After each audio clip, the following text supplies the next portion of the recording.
Me llamo Evelina Ramírez Venegas. Actualmente soy jueza de control y enjuiciamiento penal, o mejor conocidos como los jueces penales, en el estado de Guerrero, del Poder Judicial del estado de Guerrero.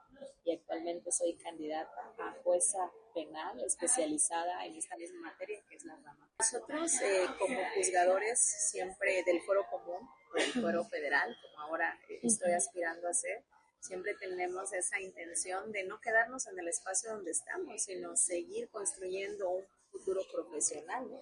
Del Poder Judicial, pues estilábamos que con los años de experiencia, con la práctica en nuestras salas de audiencias, en mi caso, y con el conocimiento de nuestro Poder Judicial de que somos buenos servidores públicos, podríamos aspirar a ser magistrados o magistradas. Y esas eran nuestras aspiraciones dentro del Poder Judicial. Con esta reforma, ahora también se nos abre un panorama para ser jueces o juezas federales o inclusive candidatos a ministros, a magistrados. Antes era una posibilidad muy lejana. ¿Por qué? Porque pues solamente se daba la oportunidad internamente a los servidores públicos del Poder Federal, como nosotros también internamente también solamente se daba la oportunidad de acceder al cargo de juez, pues al personal interno del Poder Judicial. Y en esta reforma pues nos da también esa ventana de posibilidades. Entonces considero que tengo, uno, la preparación académica; dos, tengo además conocimiento en este sistema que es técnico de justicia penal; tengo la experiencia como juzgadora local y aplicación de las normas que se tienen que hacer también en el ámbito federal. Y pues bueno, me gusta la experiencia porque es la primera vez que una mujer guerrerense puede ocupar ese espacio en el Poder Judicial Federal, siendo jueza penal aquí en Guerrero, pero federal. Los delitos ya están establecidos en los códigos penales y en leyes especiales. Y esas leyes te dicen cuándo es local o cuándo es de ámbito federal. Pero usualmente los delitos que conozco como materia local pues son los delitos que se cometen entre particulares, entre ciudadano común, no con un cargo en el ejercicio público federal. Realmente, como ejemplo, siempre me gusta usar algo que la gente pueda entender claramente. Sabemos que los abogados tenemos un lenguaje muy técnico muchas veces y a veces nos es imposible desprendernos porque a eso nos dedicamos diariamente, pero en palabras coloquiales siempre les digo, por ejemplo, ustedes saben que hay animales protegidos por las leyes federales, como las tortugas, como las iguanas, como cuando hay vedas y no puedes comer ostiones, o algún tipo de animal que está protegido para preservarlo. O por ejemplo, talar árboles. Entonces, si alguien vende una iguana, vende los huevos de las tortugas, tala árboles, podría estar incurriendo en un delito, atenta en contra del medio ambiente, la flora y la fauna, y es de ámbito federal. ¿Qué retos ves en la aplicación de la perspectiva de género, en la perspectiva de derechos humanos, en la aplicación de la justicia, ¿no? ¿Cómo la has ejercido tú? ¿Qué retos has tenido tú en tu ejercicio aquí en el Fuero Común? ¿Y qué perspectivas ves, qué áreas de oportunidad hay para el nivel federal? Claro, mira, sin lugar a dudas, uno de los delitos que impera en las estadísticas, desafortunadamente aquí en el estado de Guerrero, pues sigue siendo la violencia familiar. Quiero decirte que no solamente en contra de las mujeres, la violencia familiar puede darse también en contra de los niños, niñas y adolescentes del hogar, en contra de hombres también. Y particularmente a veces los hombres que están en vulnerabilidad por su condición de adultos mayores muchas veces, ¿no? Entonces la violencia familiar no tiene género. Ciertamente, el devenir histórico y las grandes estadísticas que implica el conocimiento y la visibilidad de este problema ha sido en contra de las mujeres. Históricamente hablando, un sector vulnerable, un sector que nos encuadraba, nos estereotipaban en el hogar, como las madres cuidadoras y como las personas que muchos años no tuvimos voz ni voto. Entonces es cultural, ha sido una crianza machista que afortunadamente está cambiando ya en estos tiempos y vamos por buen rumbo, pero aún falta hacer mucho.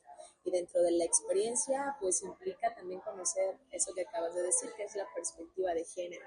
Y la perspectiva de género muchas veces, sobre todo el sector masculino, lo percibe como algo favorable siempre a las mujeres y no. la perspectiva de género busca equilibrar justamente las cosas para cualquier tipo de género, hombre, mujer o alguna persona que se identifique con cualquier otro género. Eso es juzgar con perspectiva de género, es equilibrar las condiciones de vulnerabilidad cuando por tu género, ya sea en el que te identifiques o en el que hayas nacido y así te hayas identificado, pues bueno, eso tiene que ver con ver por qué la persona que te violentó sobre tu género aplicó esa violencia. Solamente así puede aplicarse la violencia, perdón, la perspectiva de género. Observando aquellos grados de vulnerabilidad que fueron importantes y que son importantes de atender para que tú hayas sido víctima del delito. Y entonces cuando te encuadras en una de esas conductas sospechosas, porque hay todo un paso a seguir para la perspectiva de género, pues puedes entender la problemática, puedes saber por qué la mujer mucho tiempo cayó esa violencia, por qué la mujer fue susceptible de que le generaran esa violencia y cómo puedes aplicar la justicia advirtiendo esa vulnerabilidad.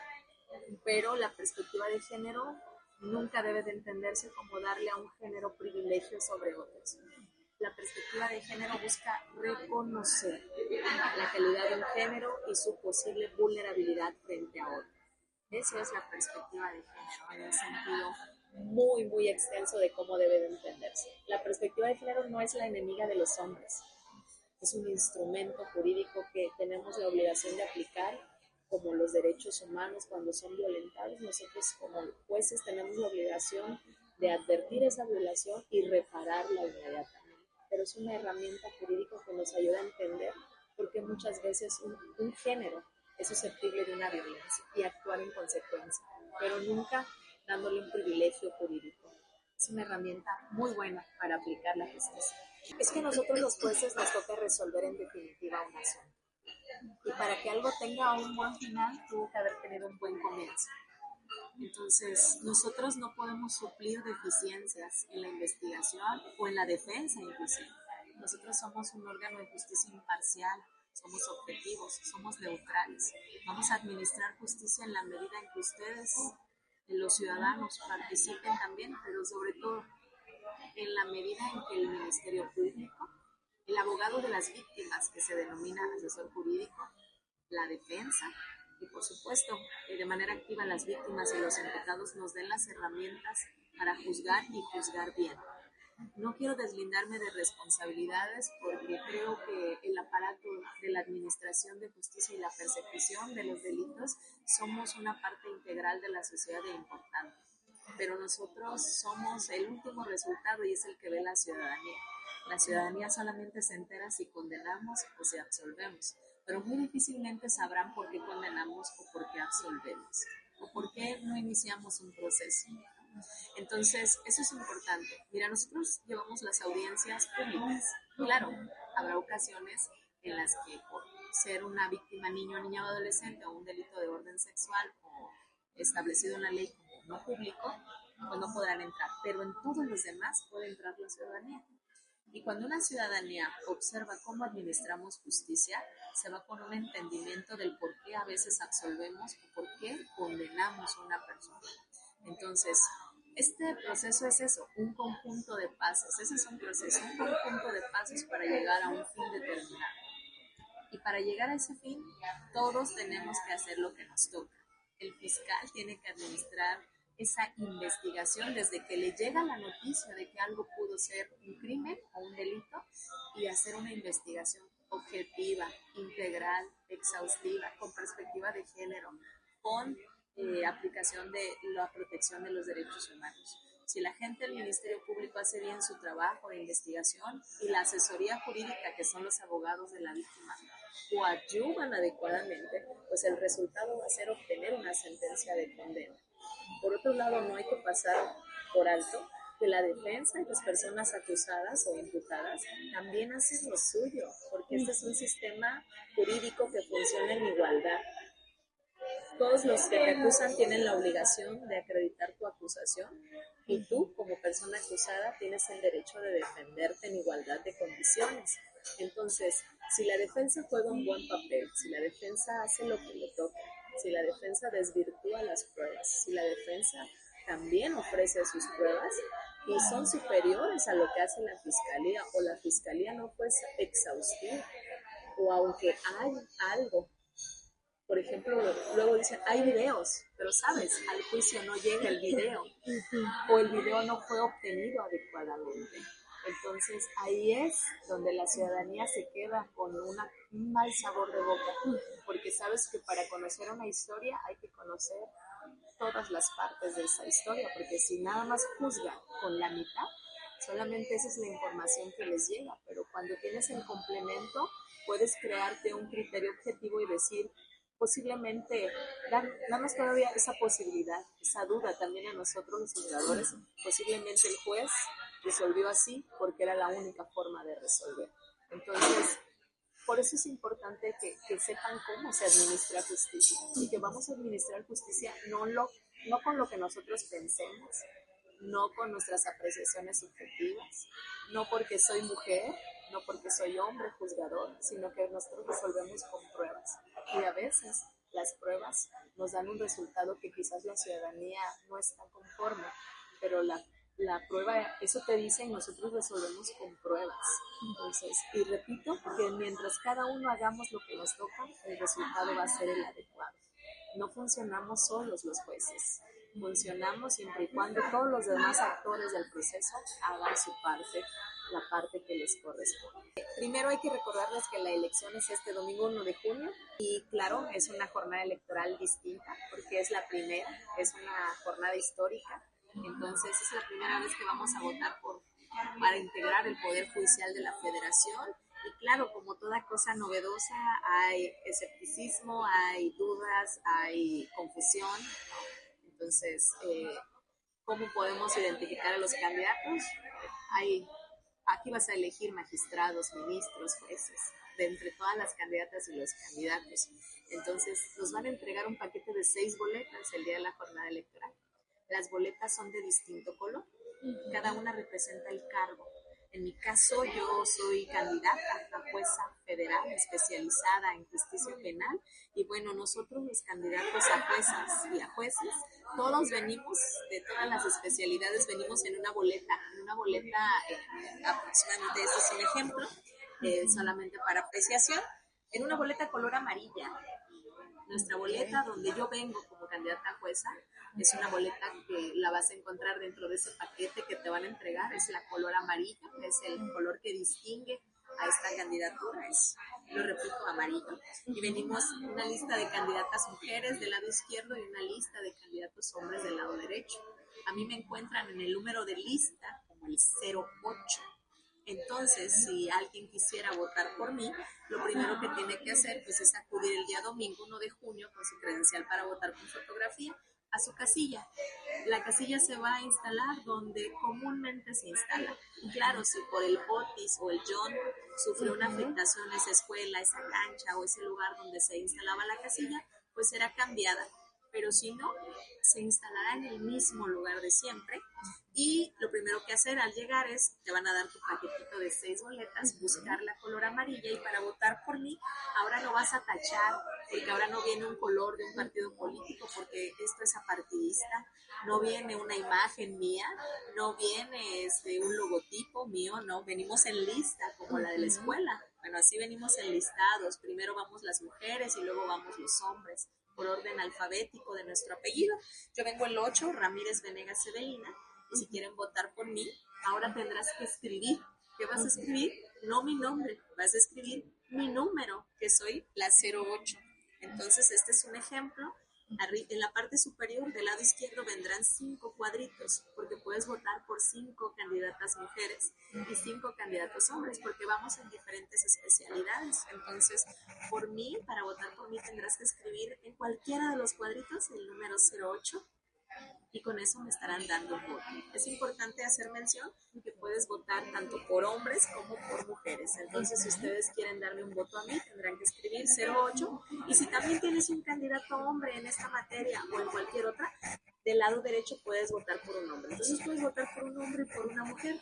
Y aquí también hay paridad de género, que es lo que busca la justicia también. En igualdad de condiciones, darnos accesos a hombres y a mujeres. De los casos que te ha tocado juzgar, que te ha tocado conocer aquí en Guerrero, eh, ¿qué casos te han marcado? ¿Qué casos ubicas que dentro de tu carrera en el ámbito judicial eh, ubiques tú como casos clave, ¿no? Casos que han sido clave para tu carrera?